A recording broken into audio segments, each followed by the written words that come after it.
Hey everybody, Assalamu alaikum. I hope you're having a wonderful day. Make sure that you hit the subscribe button and the notify button so you'll know when you're getting new episodes. And we just want to grow this project. I thank you in advance. Without further ado, let's get it rolling. The Shout Out Show.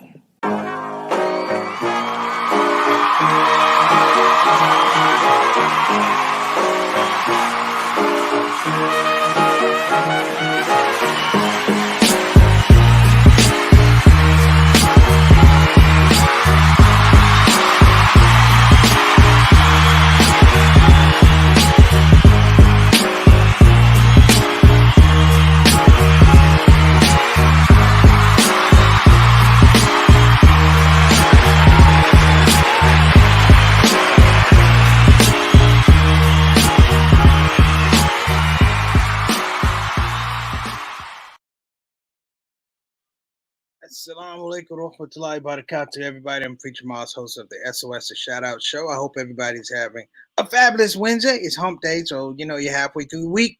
So thank goodness that you're not starting on a Monday, and thank goodness Friday is not too far away. I want to make sure we have a sound check here. I think we had a problem with the little opening piece that we did. I thought was hilarious.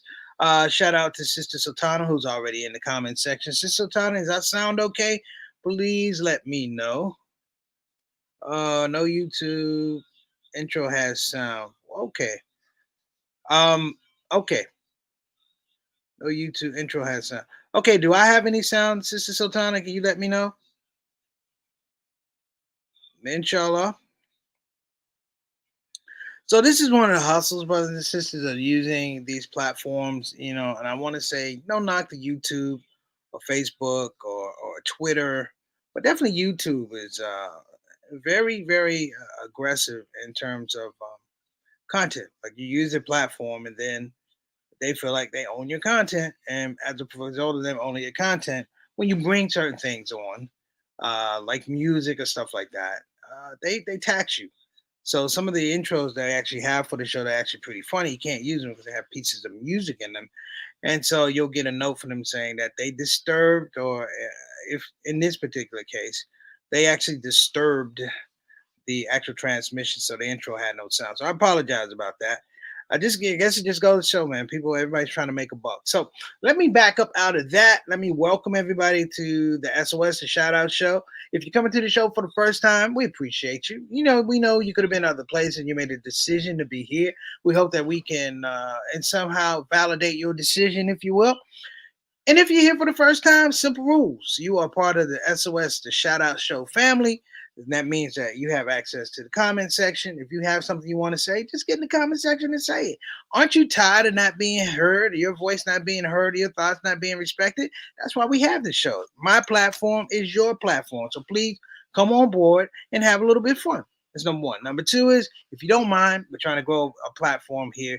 I know we don't have 1 million followers. I don't need 1 million followers. I'm happy with everybody we get here. However, if you could help us grow this thing just a little bit more and increase our validity, if you will, click the subscription button, click the notification button. If you like the show, click the like button. I appreciate it. So this is the way it's going to go. If you are in the audience and you haven't gotten to the comment section, get in the comment section because I want to give everybody a shout out today. I have a topic that I've been sitting on for a little bit, and it took a little bit for me to actually gravitate to want to talk about it publicly. But I want to give some shout outs to my shout out soldiers who are in the box already. I'm going to show you guys how this works. Shout out to Sister Sultana, who is our consultant producer, star in the making.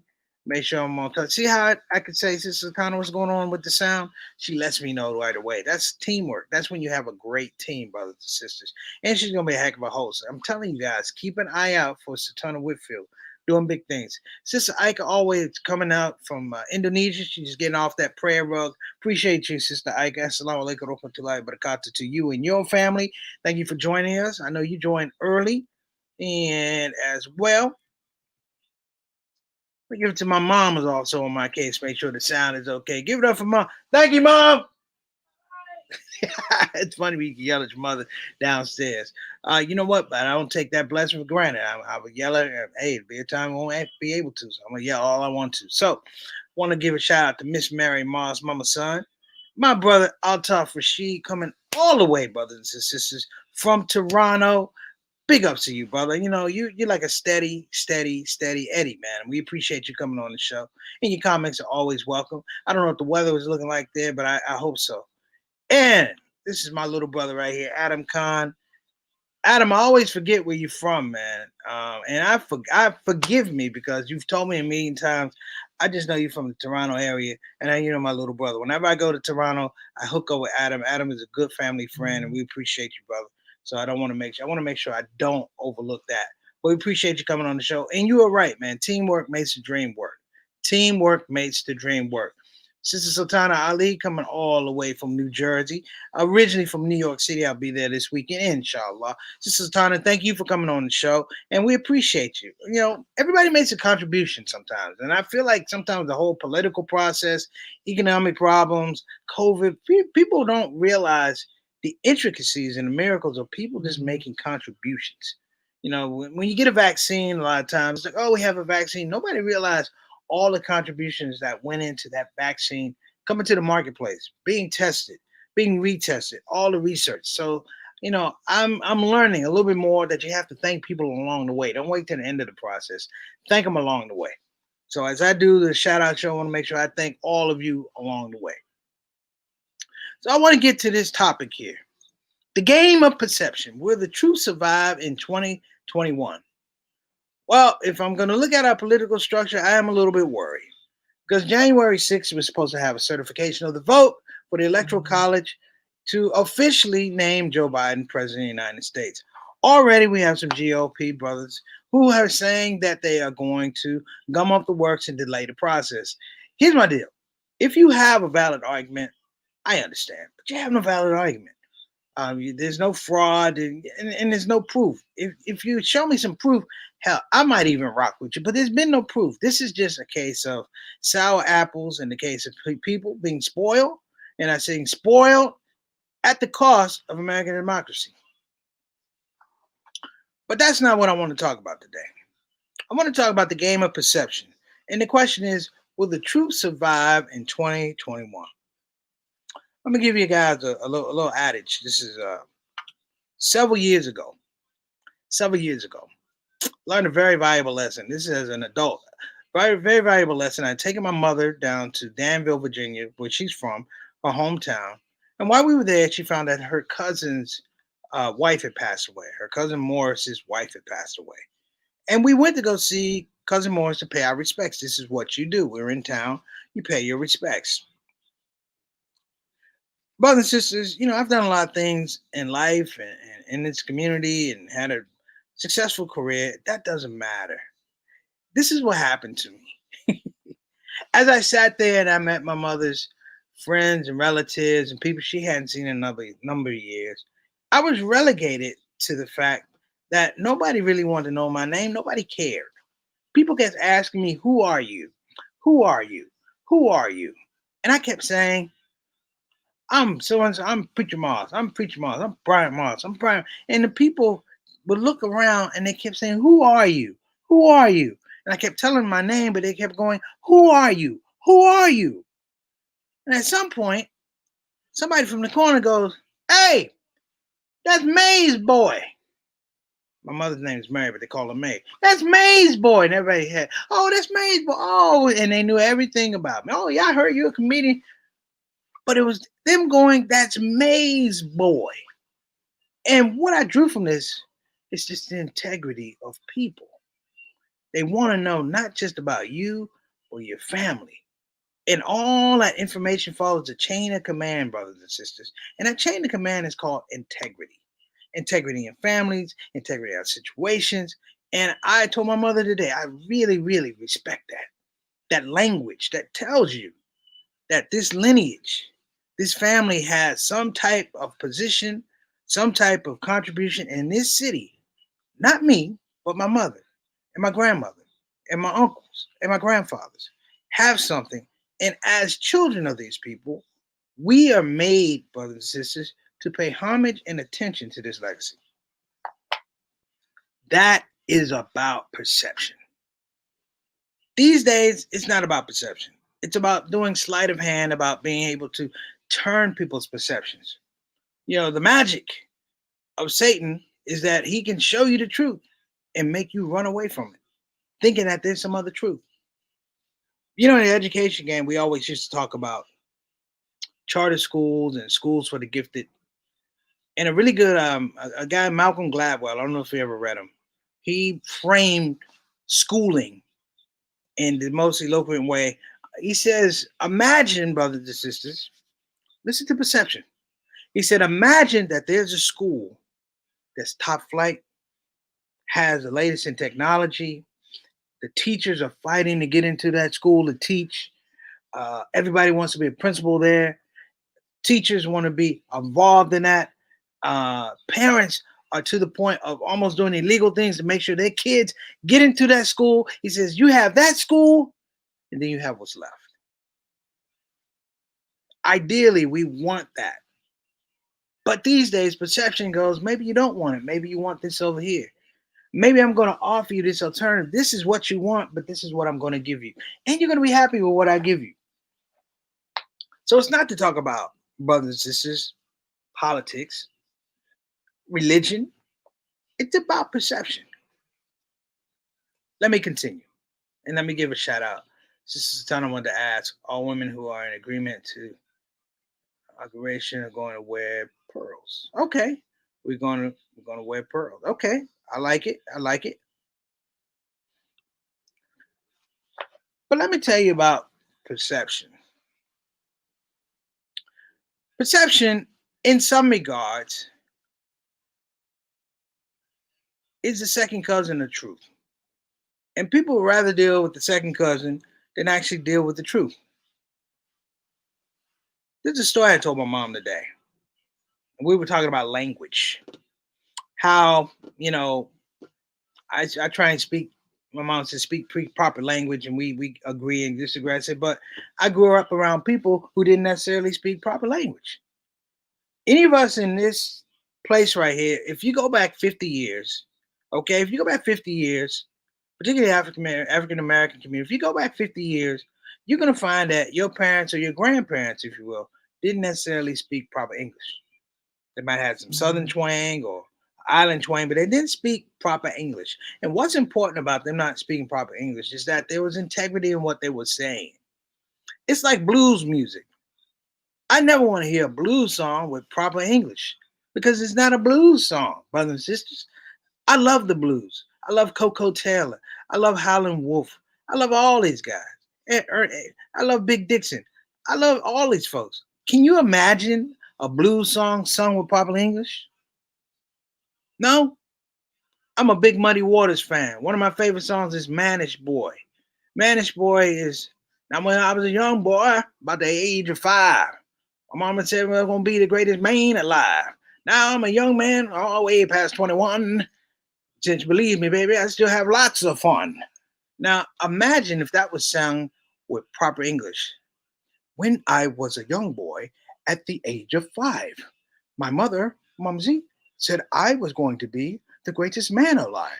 Now that I'm a man, way past 21, believe me, young lady, I still have lots of fun. Nobody would buy that record. You couldn't even put music to something that sounds that terrible. But we listen to the blues because the blues reminds us of a condition. The blues reminds us of a condition. And these days, the move to perception is to remove us away from, you got it, the condition. The truth is always the unresolved, the undefeated condition that all of us are going to have to deal with at some point in time. That's right, Sister Sultana. Our school is important. But you know what the best thing they taught you in school? It wasn't just science, it was accountability. You learned about the truth. Even with history, if you didn't agree with it, you had an option to go learn about the truth. And what I'm saying now is we have a situation scenario going into 2021 where I really, really, really want to frame what's going to happen to the truth. We already see in 2020 a position that's going to be held that again is going to affect the whole United States and by consequence the world of a few politicians that refuse to accept the truth.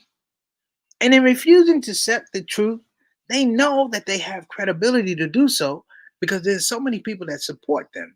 An army of people, Trump supporters, whoever, who do not engage in the truth.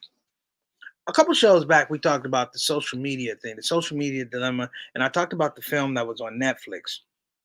And one of the things that, again, has stuck in my craw was the fact that me, as a journalism major and the person that writes and looks at media, it is amazing that in these times that you can find whatever point of view you want in terms of a news outlet. So if you want it all conservative, you can go to Fox. If you want it all liberal, you can go to MSNBC. If you want it to CNN, you can go to there. And what these different outlets, or these different models of evidence is that they have to have an audience that supports that thought process or that model of business. They're talking about a new platform that's, I guess, Twitter for the really, really conservative. And imagine that's all that you watch. That's all that you watch. I remember I spent some time watching Fox, maybe for like 3 hours. I needed a vaccination afterwards. But I remember I watched Fox, and you know what I noticed? Number one, they didn't talk about they didn't talk about people dying from COVID. They didn't talk about people being out of work. They didn't talk about bread lines. They talked about Trump being right. They talked about the election being a fraud. And I watched this. Now I had the opportunity, alhamdulillah, to just walk away. But I think about the person. That's all they watch. Fox, Fox, Fox, Fox. That's all they watch. And even to this situation, you know, I was saying this, and I had an interview with a scholar. He says, the way this thing works. This is important about the truth. The way this thing works is the truth has to be a shared revelation. A shared revelation.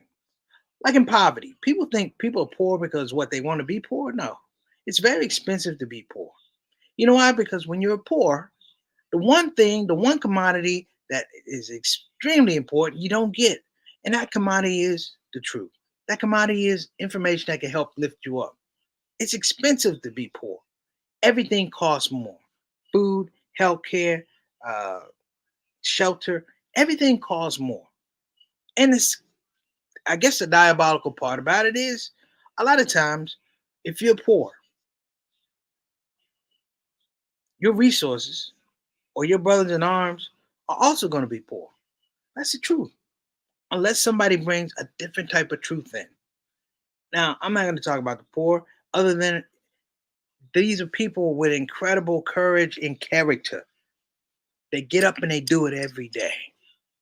And I think about my forefathers, my grandmother, my grandfather, all of them that had businesses. And even though they had businesses in the environments they were, they treated people with dignity. And people saw them as a reasonable part or a respectable part of the economy of the local region, neighborhood, if you will. But the question is, will the truth survive in 2021? Honest answer, I don't know. It depends on who's trying to tell it. These days, brothers and sisters, if you really want the truth to survive, then you have to be the first to the marketplace with the truth. We cannot rely on politicians and charlatans to give us the truth in the way they want to at the time they want to. Just the same as we talk about COVID, there's all this information that people knew about COVID, the potential dangers of COVID. And the idea or the ideology, we didn't want to panic the people. Well, I think if you let people die, you might panic them just a little bit. Could be me. But I look at this, brothers and sisters, and I say that truth has to be lined up with justice. Truth has to be lined up with justice. And if you don't tell the truth, then you should receive a certain type of justice. All the time, brothers and sisters, all the time. The games are bound. I look at the criminal justice system, it's criminal injustice. Because the things are skewed to make sure that when you get in that system, that you lose. That somehow you come out of that system dehumanized and criminalized at some point in time a little bit more. Even brothers and sisters, if you're found innocent, you're going to go through a criminal process. And at the end, we're not saying that you're going to be whole. We hope that you're whole. But at the end of it, nobody's going to stand in to go, hey, I want to apologize because you told the truth. It's a game. It's a hustle, brothers and sisters. A good friend of mine is a police officer. And this summarizes the truth in the United States and the world right now. He tells the story of a drug dealer that they wanted to capture. They wanted to arrest this particular drug dealer, but they can never catch him with the drugs. They can never catch him on his person. They can never catch him selling the drugs. So, this is what happens when you don't want to deal with the truth and you move to perception. Pay close attention. They could not catch this drug dealer with the drugs. He was too smart for him. But they knew where he liked to go with his significant other to go have a picnic or just hang out or go to the beach or whatever. And then one day they took the sergeant and about six other officers and they went to where this guy was. They went to where this guy was and they surrounded him. And the guy showed absolutely no fear. Why? Because he didn't have any drugs. The truth was, he might be a drug dealer, but the truth was, you didn't have the evidence to have him convicted. And so the story goes. It might be myth, may not be myth, but the story goes. The sergeant goes, hey, listen, I don't care whether you have the drugs or not. You're going down. He says, you can't do that. And the story goes that the sergeant went to his car, pulled out a bag of crack. And he says, each rock of crack represents 5 years. He says, how many years do you want to do in prison? He started picking up the crack and throwing it in the back seat of this guy's car. 5, 10, 15, 20, 30. Stop it. And the guy said, what are you doing? This is illegal. He said, I got 45. And then he explained to the guy, this is not about the truth. This is about perception. And sure enough, brothers and sisters, when he got in court, it was about perception. Prosecutors did not present the truth of the officer's actions. What did they say? They said, well, Your Honor, when we caught the suspect, he had X amount of grams of crack cocaine in his back pocket. And he goes, it's not mine, but his perception. He's a drug dealer or alleged drug dealer going, it's not my drugs. But you had a sergeant and six other police officers that said, yep, the drugs were in his car. They only told part of the truth. The drugs were in his car. These people said he sold drugs. We caught him with the drugs, but they left out the truth. And the dangerous thing these days is that people feel like if they don't tell the truth, then it didn't happen. And here this guy is facing quite a long amount of time in prison, trying to tell them that I didn't put the drugs in my car. But the perception is, well, seven other law enforcement people are saying the exact same story that it was in your car. Yes, the truth was it was in his car, but the larger truth was he didn't put it there. My brothers and sisters, the moral of the story is too often perception wins out over truth. And to the young man I spoke of, he's still locked up. I wish him the best in his family, but he's still locked up, doing a long time. And reality is, he probably won't get out. You know why? Because for him to get out, somebody's going to have to tell the truth because he got locked up on perception, not the truth. So, as we begin to wind this down, brothers and sisters, I think it's really, really important for us to think about this as we move into 2021. How willing are we as citizens, as people of faith, as students of knowledge? How willing are we to stand up and fight for the truth? Even if it goes against us, fight for the truth. Say what needs to be said in its proper position in its proper time, not 3, 4, 5, 6 months later when the truth can't change anything. Just like what's going to go down on January 6th, you notice that people are going to speak truth. No, they're going to speak perception to the people, not the truth. They're going to speak perception to the people. Because the truth is, everyone knows this is a charade. This election was over before it started. Let's be honest. Did you hear that? I said, let's be honest. Mm. And let's get back to talking about the truth. So, my hope and prayer, brothers and sisters, is that in 2000 or 2021, that people do get back to the truth. People do get back to the fact that there's a certain respectability, there's a certain chain of command when you tell the truth. Maybe we go back to the point of Brother Morris's funeral for his wife, when people asked me who I was, but they didn't want the truth from me. They want the truth that was reaffirmed by who they knew. So they asked my mom, said, "That's May's boy." And maybe all of us a little bit along the way have to humble ourselves. Instead of being uh, uh, Adam or Sultana or Altaf, maybe we say, I don't know your parents' name. Maybe we say I'm Muhammad's boy. Maybe I'm Annie's boy. Or maybe you know what I'm Farad's son. And humble ourselves, because when you humble yourselves like that, the truth is never, never, never far away. So I want to give a shout out. She's not on the show today. Shout out for Sister Ree. Still dealing with her aunt and a couple other people who've taken ill. I want to give a shout out also to Louis Gossett Jr., who is taken ill, famous actor, landmark actor. He was in the movie Roots. Also, Mr. Alexander, who's recovering. I'm gonna bring a gift to you after the show, God, inshallah. And just a shout out to everybody who's on the broadcast today. You know, people always say, "Preach, you should be funny," and I'm like, "Look, man, I'm a comedian, not a clown." If you really want to know the truth, people, a lot of comedians that you see are very tortured people. They have scars and they have wounds. I'm happy to say, you know what? I'm just a thinker. I think about what's better for myself. And I think, alhamdulillah, all praises to Allah. I think about things that are truthful and how the truth can help me and how the truth can help my people. And sometimes I just put the jokes in the truth. I put the truth in the jokes. But I have mean well.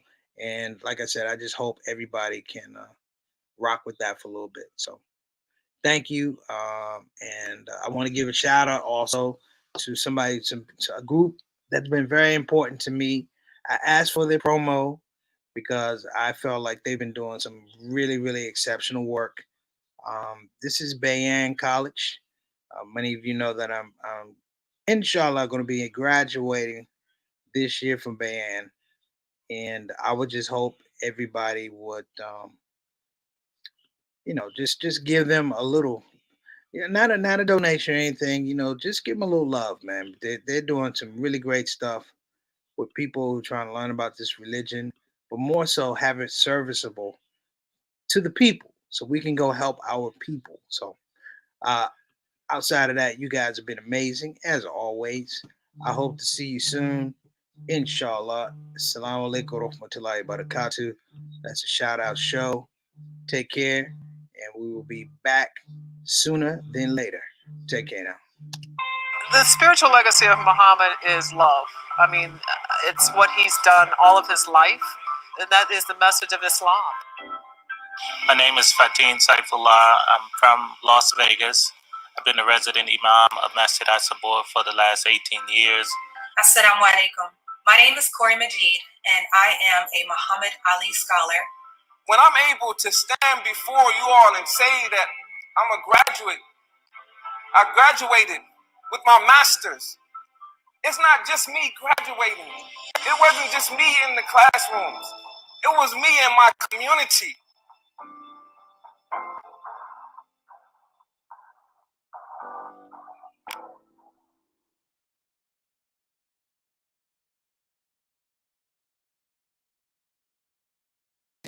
Hey everybody, this is your brother Preacher Moss. Listen, I hope that you enjoyed your shout out show experience. We'll be back with the next show, the next shout out show. A simple ask before you go, please help your brother out. Click that subscribe button, click that notify button, and I'll see you again on this side of the microphone. You probably wonder what that smell is. That's me. I smell good. And the reason I smell good is because I use oils from Tarif Altar. So I'm not saying you can't smell good. I'm not even saying you stink. I'm saying you have the opportunity to smell exquisite. Check out TarifAutar.com for some of the best oils and scents in town.